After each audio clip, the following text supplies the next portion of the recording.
Can we give a warm round of applause as I call up to the stage Femi, Fawehinmi. Thank you. You can stand up to welcome him.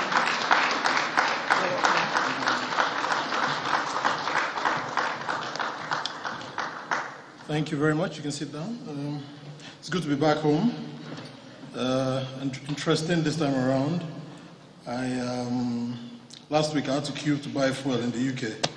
So maybe when I'm going back this time, I'm thinking of taking a jerry can of diesel as my hand luggage.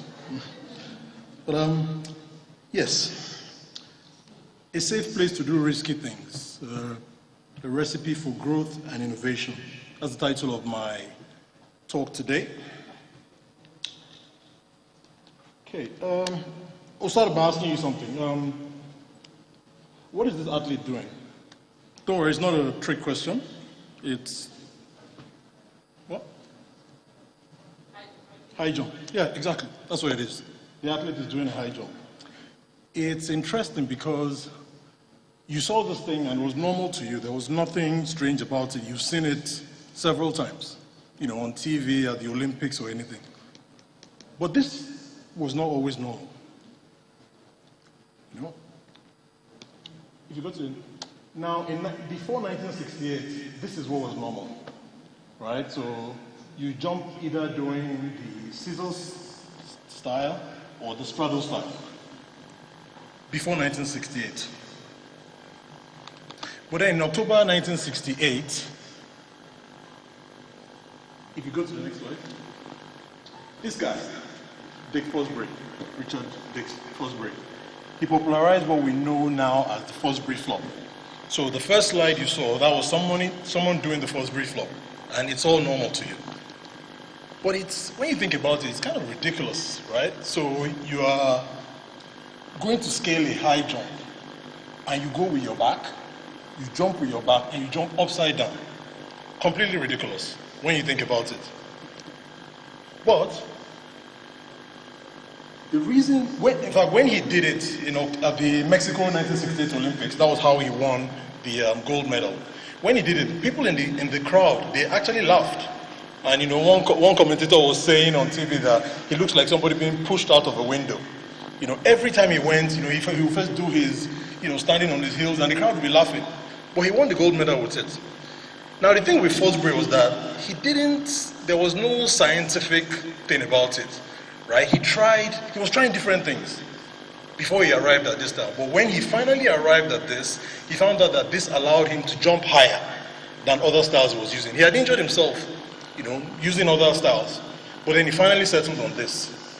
And what was interesting was that back in those days, the landing area for high jump used to be made of wood chips or sawdust. So now you can imagine, if you try and land with your head on sawdust, you're going to injure yourself. But then this guy's school, Dick Fosbury School, they introduced a foam mattress, to their high jump area. And that was what allowed him to try different things until he settled on this. And today, you looked at that style and it was normal to you. So that's how everyone jumps today. That mattress became a safe place for him to do risky things. And that risky thing is now normalized. Nigeria today, the way we are, sometimes if you feel like Nigeria has no new problems, right? It's the same problems over and over again. If you feel that way, it's because it's partly true. I have a friend who collects old newspaper. He collects old magazines and old vinyl records. And he gave me this one recently as a gift. So this is Newswatch, October 14, 1985. Right? IBB had just overthrown Buhari back then. So people were still a bit excited at a new military leader. But I'm just going to read one sentence to you from just one of the articles in this paper. So it's a piece titled The Three Trojan Horses.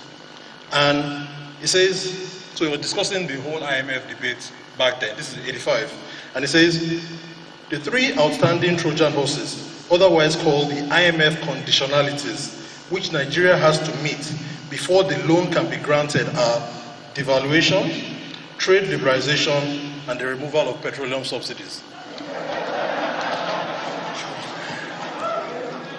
36 years. You can be stuck.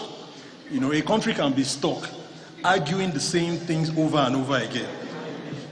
You can be in a cycle of the same things over and over again. There's a chart, I don't know if you can see it on screen, but you start off with good ideas give you good policy gives you good growth, and that is the cycle you want to be in. Unfortunately, if you replace every instance of good in that chart with bad, it's the same thing. Bad ideas, bad policy, bad growth, and on and on. We need a way of breaking out of these cycles as a country so that we are not having the same debates over and over again. We have economic and political deadlocks that don't get resolved. The only time things get resolved, maybe we get lucky. We want to do some things, some external factor happens. Maybe something happens somewhere and the price of oil goes up to $100. All of a sudden we are flush with cash, and then we can do some things. But then again, if price of oil crashes, we suffer the consequences. All those things are out of our hands. We cannot control our own destiny in the way we should.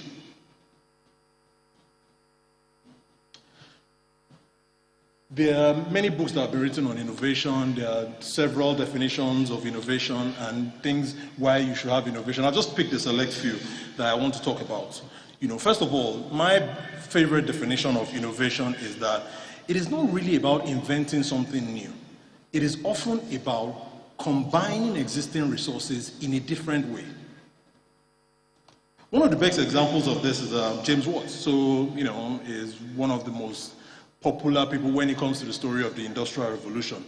In 1763, the University of Glasgow asked them to come and help them repair an engine. That engine had been invented about 50 plus years by another inventor, and he was asked to come and fix it.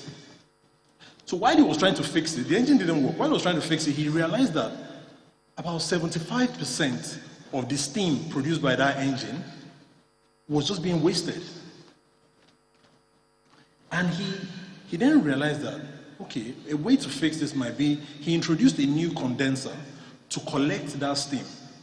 And that was it. Today, there's a university that has his name on it. There's a statue of him. He's far more famous than the original inventor of the engine that he repaired. And that change that he made became one of the biggest triggers of the Industrial Revolution that has made so many countries in the West rich today. It was a recombination of the existing resources to make things more efficient. Innovation helps us bring costs down. If you check, everyone here has a mobile phone now in their pockets. It's not because we could not have a mobile phone 30, 40 years ago. Most mobile phones in your pocket today, they are like mini computers. 30, 40 years ago, you could have had a mini computer in your pocket, but it would have been something only the rich could have afforded. Because of all the different parts. But as we move forward, as we innovate, we make things better. Now, anyone, even in a village, in a poor country, can have a mobile phone. And that's what innovation does. It is still the same things. You still have a screen, you still have buttons, you still have chips inside of it, but we are combining them in a different way to allow us bring those costs down and make them affordable for more people. Sometimes when we're stuck in a cycle, and I mentioned this earlier, you are in a cycle because you are glued to an old system. Innovation is a way that can help you break out of it. We are now an economy that is dependent on oil, as everyone says. Even if the wider economy is not dependent, but at least the federal government of Nigeria is dependent on oil. The day oil stops being something you can sell for a lot of dollars, it will not be because oil has finished in the ground. The oil will be there, but everyone would have moved on to something else. Coal. There's still coal in so many places, but you see, people are moving on to something else. Innovation is the thing that can break you away from that past you are wedded to when you can't do it yourself. Innovation can help us promote social mobility. That is the fact that you are born in one part of society, but you are not stuck there. If you are born poor, that you have the opportunity to move out of poverty and to move into a different social class other than the one you were born in. Because it allows low-skilled people to gain additional skills. So imagine a job that requires no skills, and no offense to anyone, but just imagine that a job, say, you are employed to do just stacking a shelf. That's it. Nothing complicated. Just take this thing from here and put that there. Someone doing that job in an innovative society, compared with someone doing it in a non-innovative society, they will have very, very different skills. Even if the person in an innovative society might need to gain additional skills of stock checking, how to use a computer, how to use a scanner, that sort of thing. But in a non-innovative society, it might just be physical effort. All you are doing is just using your power to carry things from one place to the other, and you don't know anything about how anything else works.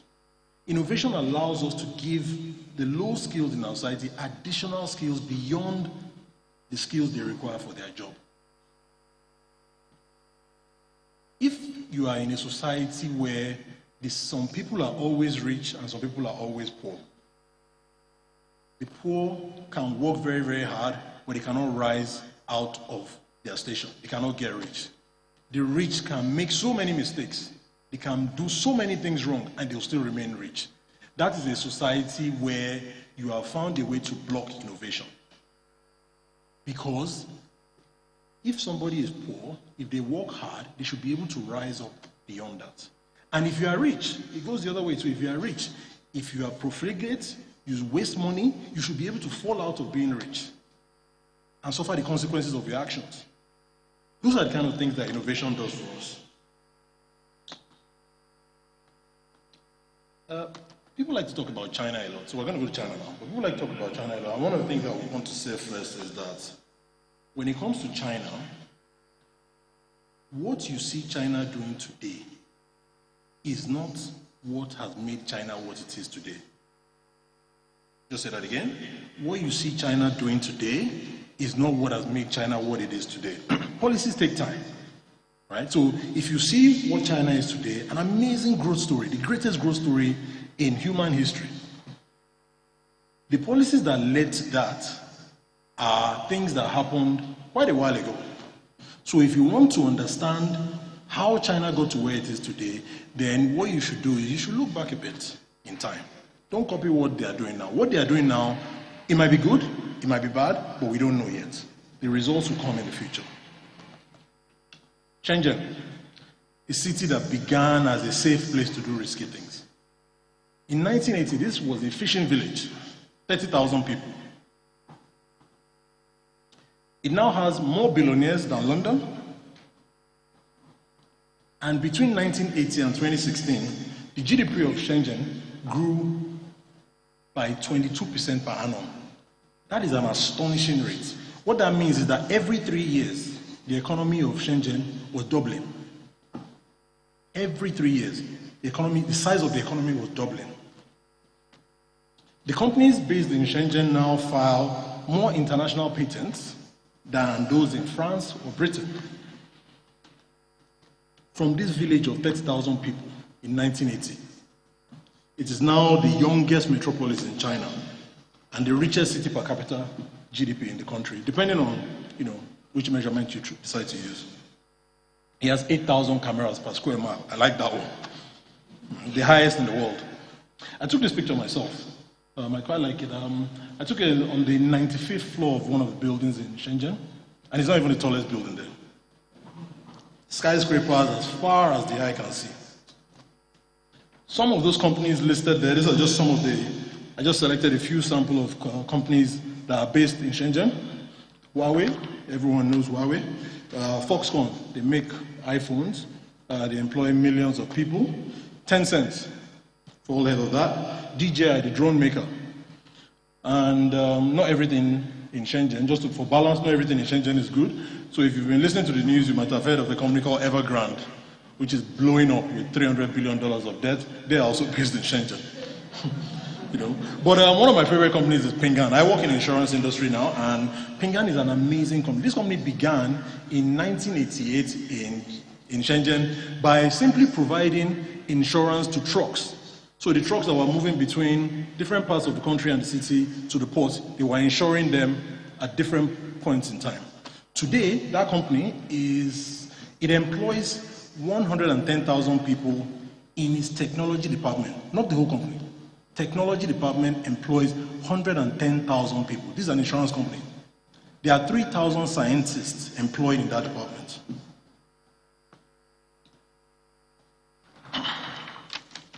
It was the first Chinese company to experiment with a shareholding structure. Today is the most valuable insurance company by market capitalization in the world, well over $240 billion, and it has over 200 million customers.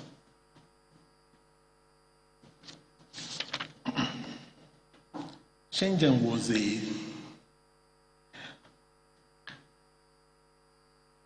example of Shenzhen shows us how we should try out things that are too risky to try out on a mass scale.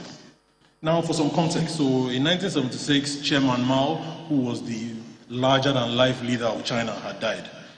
Right? He had made so many mistakes.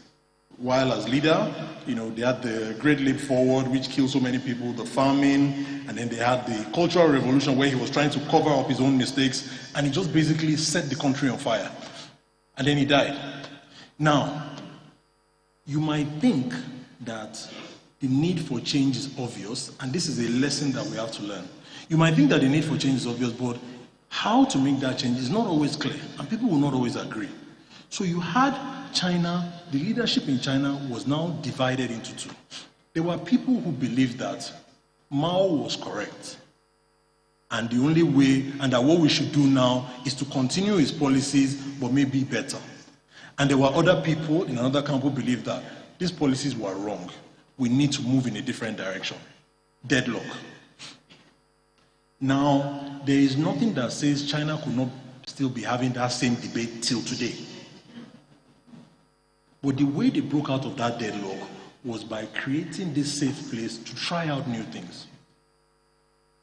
Deng Xiaoping, who was the leader who took over later from Mao, what he did was he then decided that let us create a new place to test out some radical ideas that if we try them on a national scale, wahala will start. And then they chose places like Shenzhen. Things might be bad in a country or a society, but when you decide on how to change it, you will realize that there are many reasons why some people might want those things to continue as they are. And it's not always because they are bad. Of course, there are people who are corrupt, who want things to continue as they are because they are benefiting from it. But it's not always that. I mean, look at this chart, right? So I got this chart from the wonderful guys at Stairs Business. If you haven't checked out their website, they provide some of the best content, economic content on Nigeria. And this chart is showing us the growing state of unemployment in Nigeria. So we start off in Q4 2014, and it ends in Q4 2020. And you can see the direction it's going. It is not because somebody has not been trying to do something to stop this in that time. But the problem gets worse. Now, if you come in and say, oh, you just looked at the chart. Unemployment is getting worse, it's getting bad. Let's change everything. Some people will take offense that you are trying to say all our efforts mean nothing. They have been trying. It didn't work. It might be because they have bad ideas, but they are genuinely trying. So when you run into this is kind of things that create deadlock. Right? So they will resist you. Not because they don't want change, but because they disagree with the way you want to change. Or foreign exchange in Nigeria, one of our favorite topics in this country. We all agree Nigeria does not have enough forex. Hence why the Naira exchange rate keeps worsening over time. We all agree on that one. However, how do we get more foreign exchange into the country? All hell lets loose. Some people will say, let us crack down on the demand for dollars. Let us stop people from importing. Let us ban imports so that people will stop demanding dollars and then the Naira will be under less pressure. Some other people will say that let us liberalize things. That even though things might get bad a bit initially, but it will stabilize. Anybody who has dollars, bring it in, state your price, and anybody who wants dollars will buy it. We cannot agree. It's not easy to reach an agreement on which way to go. So we are stuck. Safe places help us to break the deadlock when we find ourselves having those same debates over and over again. And we should always think about, the reason why we need safe places, when we think about what is happening or what is not happening because of the way we are. You know, Nigeria, we have, our land laws are very, very interesting, to put it mildly. Some years ago, the guy who was the, Surveyor General of the nation, he said that less than 5% of landowners, not Nigerians, landowners have proper papers for their land. Less than 5% of the people who have land. We're not even talking about people who don't have land. They have proper papers for their land. And because of the way we have built our land system, we now have a situation, you will see things manifest, so many manifestations of this problem. We overinvest in security. Because if you buy land and you don't fence it, somebody will cut your land. So, in a country where property building, construction is already high, we're already higher than India, South Africa, so many other countries, you now have to include the cost of security, which raises the cost further. You cannot build a house now without fencing it. But it's when you go to other countries, you realize that actually people can build houses without fencing. So we overinvest in security. Or when you see a property in this country and you see this house is not for sale on it, that is telling you that you are living in a country where somebody can sell property that does not belong to them. It is an amazing thing because there's no way to verify. Somebody can pose in front of a house and say the house is his own, and you will go through the process and you will sell. It has happened before. The land does not belong to him, the house does not belong, but he sold it. So these are the ways in which our bad policies manifest. We get by, I mean, the country is not going to collapse because we have bad land laws. We get by day to day. But when we want to think of safe spaces, a safe place, we should think of what is currently happening and what we cannot do. I work in insurance. There's a limit to how much insurance investment you can have in a country where, you know, the land laws are unstable and everything goes up to only 99 years. An insurance company has to think longer than that, especially if you're selling life insurance.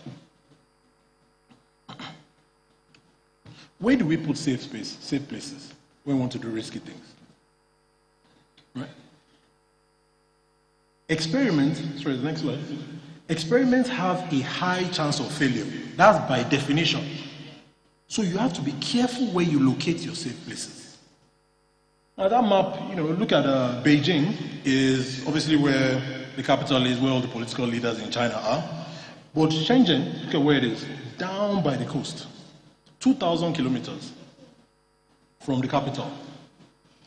If you put a site for experiment in the capital, in the middle of where everyone can see it, the big risk you have is that if that experiment fails, people will take the wrong lesson from it. And that lesson is that we should not be doing experiments anymore. But experiments, you have to do many. You have to do so many of them.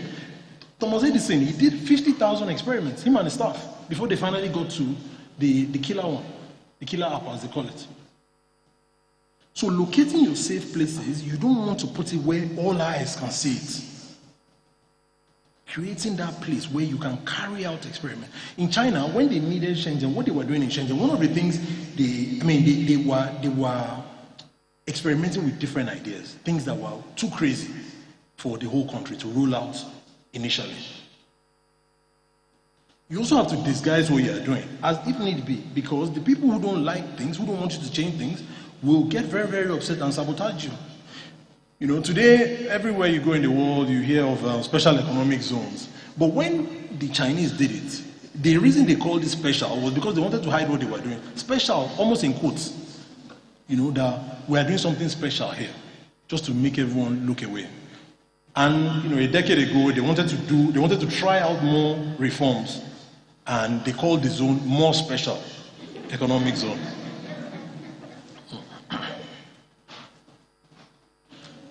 One safe place is also not enough. They started off with 4. Today I'm focusing on Shenzhen because the others are, while they did well to varying degrees, they are not as popular. Shenzhen is the amazing story, but if they imagine they only did 1. If they only did 1, if that one failed, that was it. And if you need a biblical guidance, Ecclesiastes 11:2. Many versions say you should do 7 or 8. But divide your investments among many places, for you do not know what risk may lie ahead. What is a safe place? Sometimes it's good to define it by what it is not. It's not a place where you are going to enforce the rules rigorously. Because you have a country, you have rules, things are not working, you are in a deadlock. So you want to carve out this space where the original rules that got you into trouble don't really apply. Because if you start carrying your rules where you already are, then take them to that new place, you are just repeating the same thing over and over again. It is not just a special economic zone. I can't stress this enough. There are over 4,000 special economic zones across the world. Many of them are failures. In some countries, even like customs will sabotage it for you because they will think that this is a place that is going to take away our power. We are not charging custom fees or custom duties in that place, and then it becomes a tough war.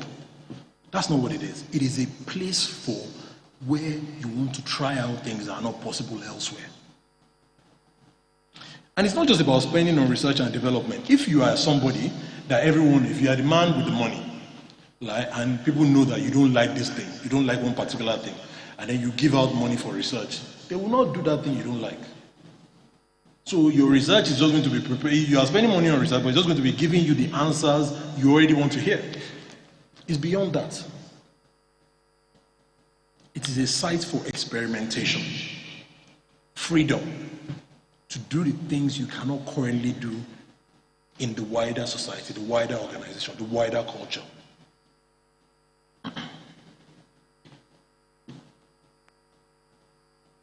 One point I forgot to mention in terms of locating where you should locate your safe place.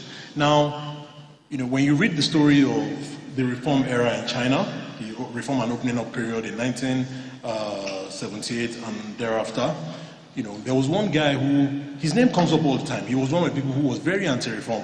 His name was Chen Yun. Now, this guy, he wasn't a bad person. He wasn't a thief. He just believed that the method under Mao, what they were doing was the correct way, and they just needed to do it better. So he used to oppose reforms for that reason. And he was an elderly man.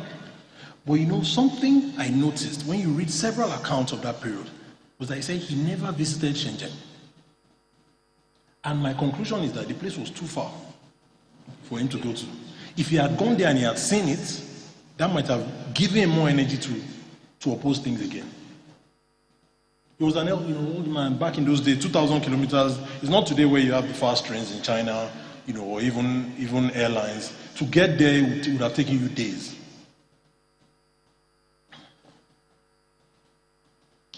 If you find yourself in charge of what kind of person can be a promoter and a defender of a safe place? You have to make yourself someone that's easy to deal with. That's the first thing. There's no way, there's nothing else. There's no alternative to this. Risk-taking is not natural to people. We have to understand that. So you must encourage people to take risk. You must encourage them, push them. You must see it as your own duty to protect those safe places until they can stand on their own. Sometimes, and this is critical, you have to protect them from yourself.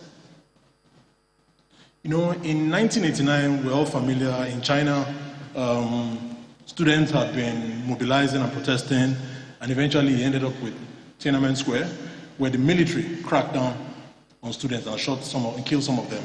They had been complaining about so many different things in China, and they wanted reforms.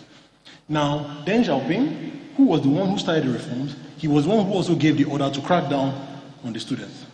But what then happened after that was that what we in Nigeria, what we call body language.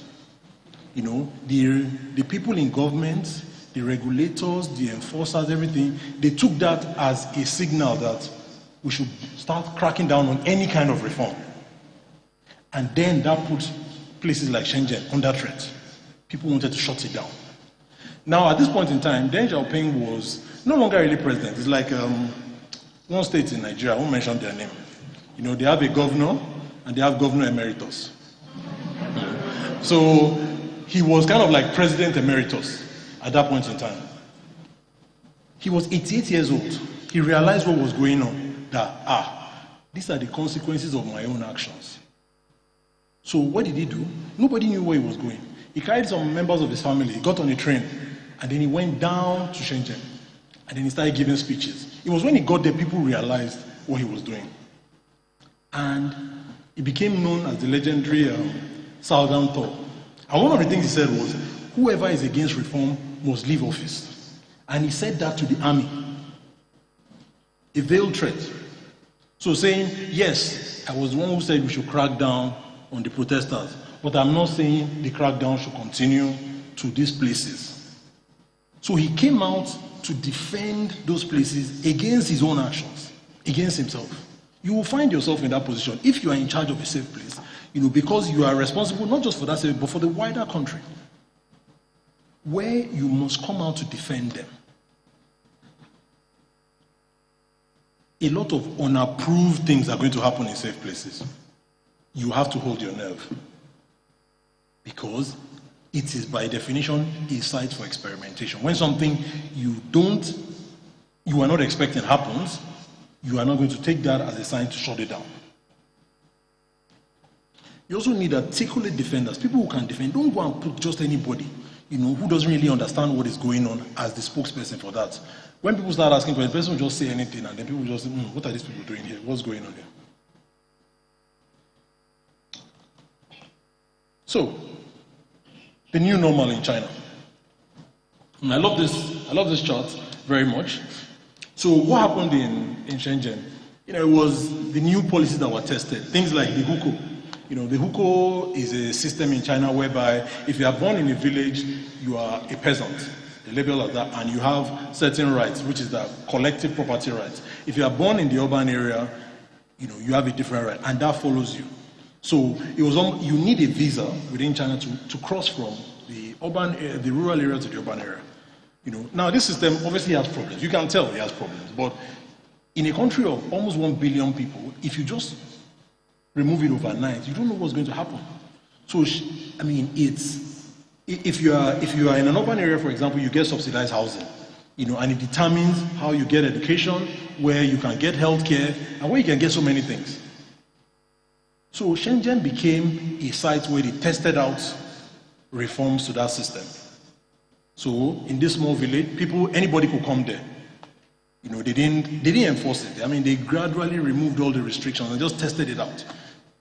And over time, that idea, when it was tested, over time it spread across China. Things like competing for investments. You know, today it might sound normal, it might sound pretty, but back then it wasn't. Land reforms, tax reforms, all those things, they tried them out in places like Shenzhen. And look at this, you know, this Chinese scholar called Jen Wang, he put this chart together. You can see in 1980, you don't even see the red. You can just see the red is at the bottom of the coast, which is where Shenzhen and the other places were. And then over time, those ideas began to spread. You know, things that worked in those places moved out until we get to 2006, where it has pretty much covered the whole country. In fact, one of my favorite stories about this idea of competing for investment that is so normalized in China today is a story of a city called Xi'an. This city was running out of space to site new industries. And they were competing for investment with other cities. And the leader of this city raised $2 billion to blow up mountains. They leveled the mountains. And in one of those sites, Volvo built a plant there. And they defended the action saying, we didn't have land. And this is what we needed to do. And we did it. That's how far, you know, an idea that began in a backwater in 1980 is now normalized across the country.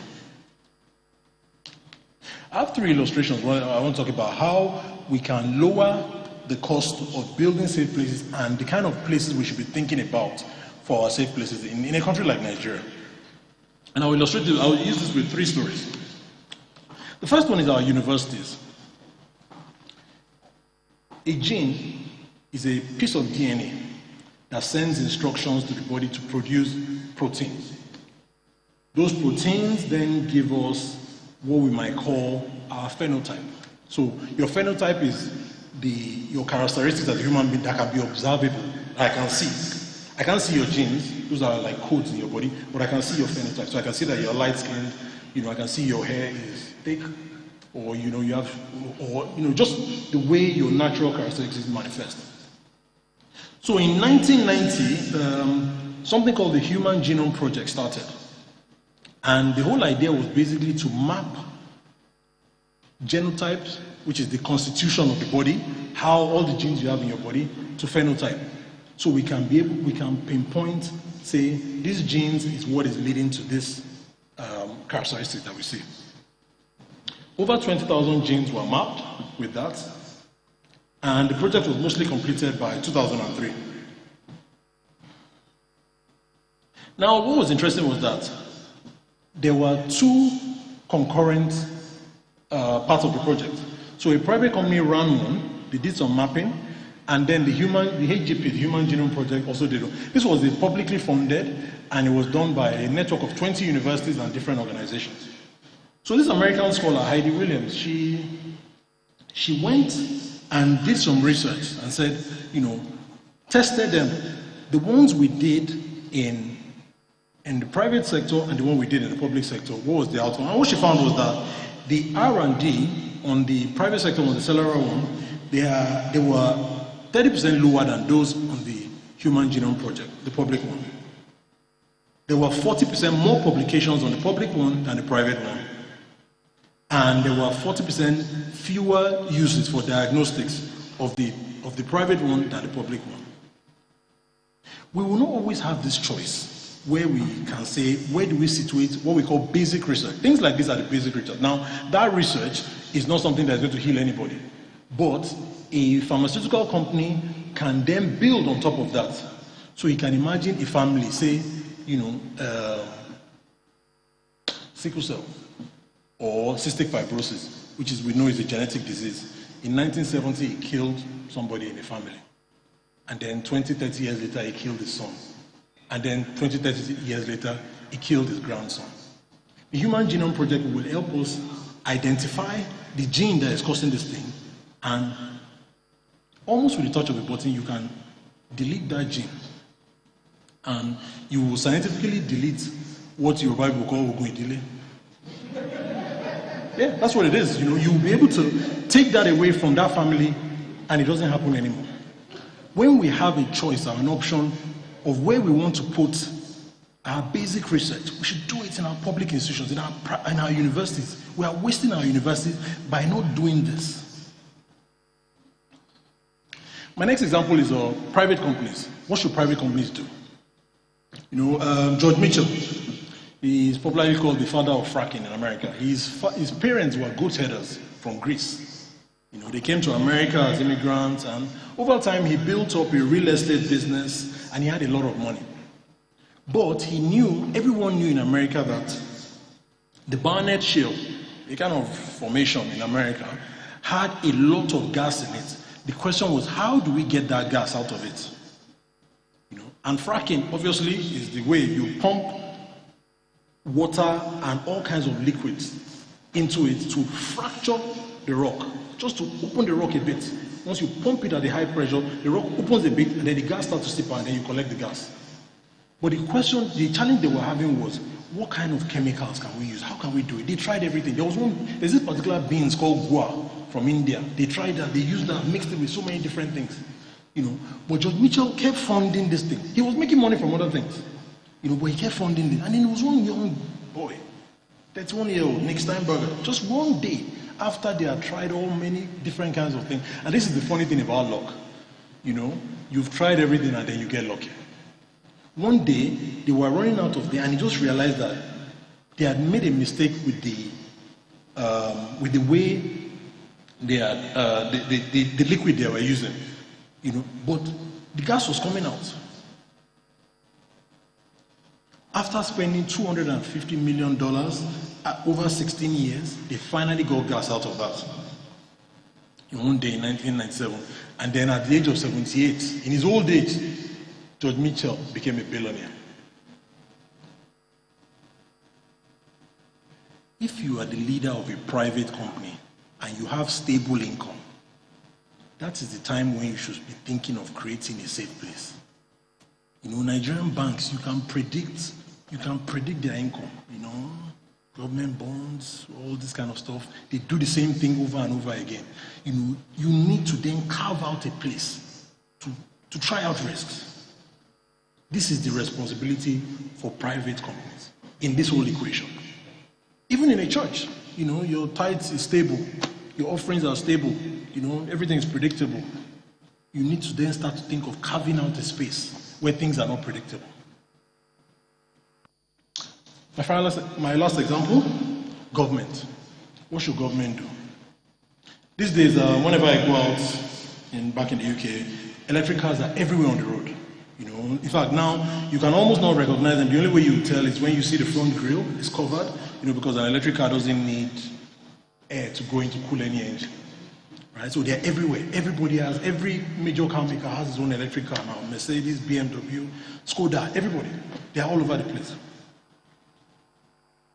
In 2008, the US was going through, obviously, we now know what we call the credit crunch, the financial crisis today. It was a panic period.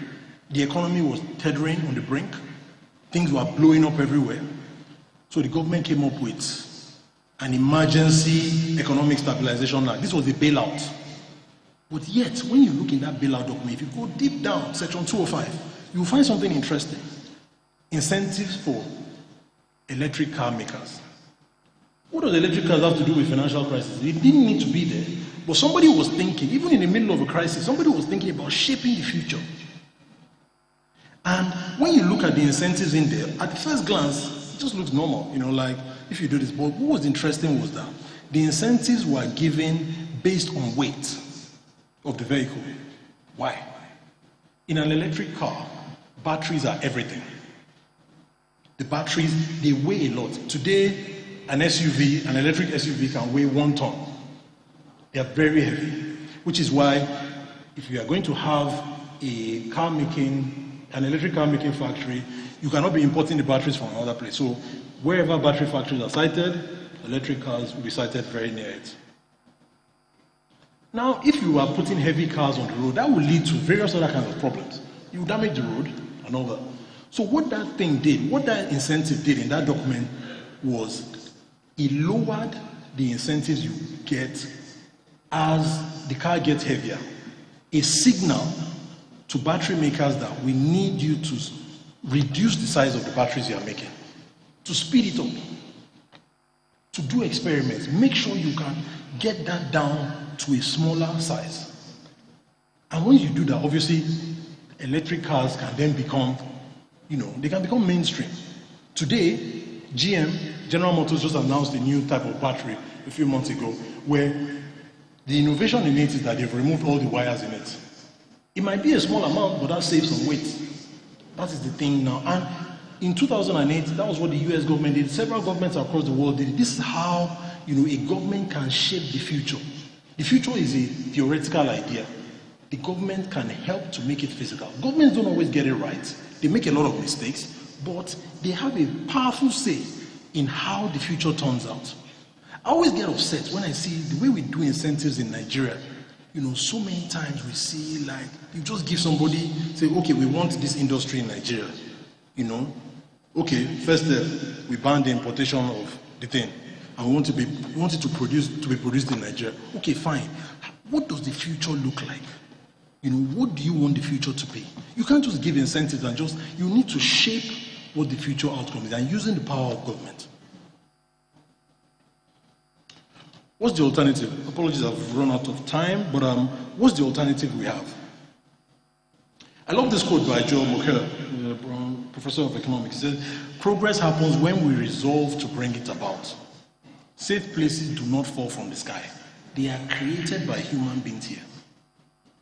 The places that will help us change the future of this country. Whatever Nigeria chooses to do, there will be safe places in other countries. Nobody will wait for us. Experiments will continue to be carried out. Maybe we might become beneficiaries. Maybe they invent something somewhere and we benefit from it. Or they invent something somewhere that profoundly disturbs us as a country, where we have something we are relying on for revenue, for an industry, and then somebody just invents something elsewhere that completely changes that. And then we're in trouble. We are running up and down, trying to ban that thing from coming into the economy. We should be determined to have a say in our own destiny. We should not just be a place that history is always happening to.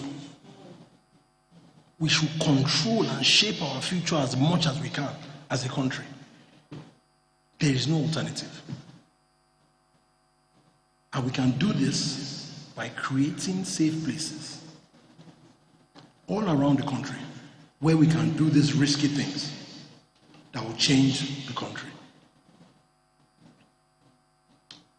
Thank you for listening to me. Before I go, my publisher, she will kill me if I come here and I don't plug my book in front of a national and global audience. So, Formation has been out for a year now. So far, so good. Nobody has said we told a big lie or a small lie in it, and people have liked it. And look at what Barack Obama said about it. Formation is an amazing book. I highly recommend it to everyone, including myself, as I've not read it yet. He didn't say that, please. Please don't quote me. Nigeria, what's years now? And thank Femi kindly allowed me to use her photo. It was a very nice photo, I liked it. Nigeria, what's years now? I pray that this country becomes a place where 1,001 safe places can bloom, can rise up from this country. The places that will change the future of this country, where will spark the innovation for the future, so that our children do not meet this same country as we see it now. So that 40 years from now, we're not having the same arguments, the same debates. I pray that we can have those safe places to bloom in this country. And if God is so merciful, I pray that He allows it to happen in our own lifetimes.